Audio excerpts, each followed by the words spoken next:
ഇരട്ടയും ഒറ്റയും തന്നെയാണ് സത്യം. ഇതും ആ കാലത്തെ ജാഹിലിയ അറബികളുടെ അടക്കം ലോകത്തിൻ്റെ പല ഭാഗത്തും നിലനിന്നിരുന്ന അന്ധവിശ്വാസങ്ങളുമായി ബന്ധപ്പെട്ട ഒന്നാണ്.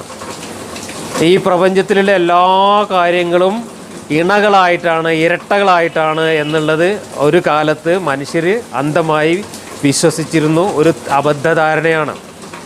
ഇന്ന് ശാസ്ത്രീയമായി ചിന്തിക്കുന്ന നമുക്കറിയാം അത്തരത്തിലുള്ള ഇരട്ടകളും അല്ലെങ്കിൽ ഇണകളുമല്ലാത്ത എത്രയോ കോടിക്കണക്കിന് വസ്തുക്കൾ നമുക്ക് ഈ പ്രപഞ്ചത്തിൽ കാണാൻ കഴിയും. പക്ഷെ അന്ന് എല്ലാത്തിനും ഇണകളായിട്ടാണ് ആൾ കണ്ടിരുന്നത്. ആകാശം, ഭൂമി, സ്വർഗം, നരകം, ഇതുപോലെയുള്ള ഇണകളെയാണ് ഇവിടെ ഉദ്ദേശിക്കുന്നത്. അതാണ് ഖുർആനിൽ ഉദ്ദേശിക്കുന്ന ഇണകൾ. അത് മനുഷ്യരുടെ ഒരു ഭ്രമകൽപ്പന മാത്രമാണ്. അങ്ങനെ ഇണകളായിട്ടാണ് പ്രകൃതിയിൽ കാണുന്നതെല്ലാം. ആകാശം, ഭൂമി എന്ന് പറയുന്ന ഒരു ഇണ ഉണ്ടോ? ഇല്ല. ഇന്നത്തെ പ്രപഞ്ചഘടനയുമായിട്ട് വെച്ച് നോക്കുമ്പോൾ ഭൂമി എന്ന് പറയുന്നൊരു സംഭവം വളരെ നെഗ്ലിജിബിളായിട്ടുള്ള ഒരു പൊടിപടലം മാത്രമാണ്.